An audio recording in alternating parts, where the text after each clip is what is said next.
What up you guys, I'm back with another video about Undermine because I forgot to mention a few things in my first video and there were actually a few good questions on the YouTube comments and in the forum comments, so I figured I'd just make another video to show them. So the first question is, what about walls? Well, let's see.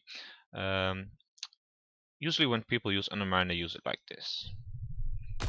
It destroys a part of the wall, but then it does nothing because I placed it slightly in front of the wall, so it travels like this instead of sideways. Now I placed this wall behind it just to show you that it does travel backwards. So when you want to take out the wall, don't use it like this. Use it like this instead.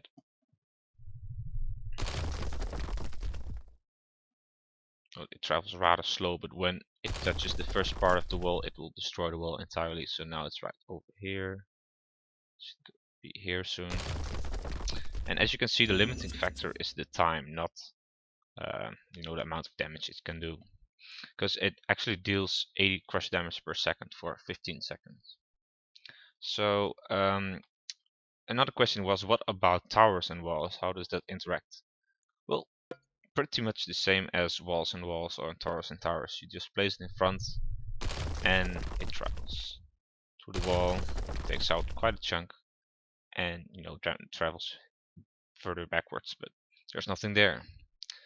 And another interesting notion is, what about tower centers and strongholds, because it doesn't take it out completely, does it still travel? And the answer is yes, it does. I'm gonna place it here.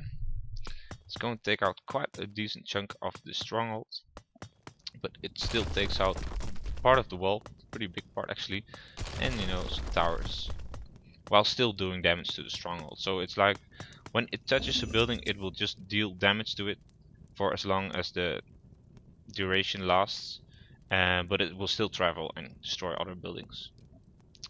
And lastly, there's a big misconception going on about the little dots that appear when you cast the god power. A lot of people believe that those determine where the god power will go. For example, if you want to destroy this wall, you have to line them up like this. But that's actually not the case. You can use it over here and it will take the entire wall down. Another misconception is that this is true because they rotate slower, but that's not actually the case. It just appears slower because there are fewer dots and they're more close to each other. If you actually want to test it, you can just test it like this, and you will see that it takes 11 or 10 seconds for a god power to rotate, and it's the same for Undermine. So not really a difference there. What I did find out is that it indicates how wide the god power is.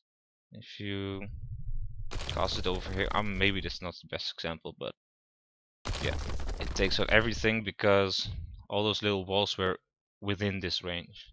Like I said, it only needs to touch part of the god power for it to take out.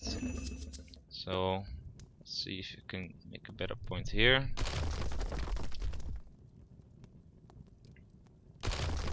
See, it took out this wall and this wall segment, but not this one.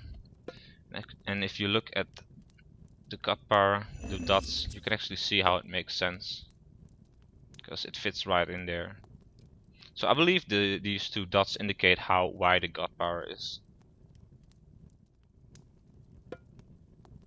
So that's it for part 2.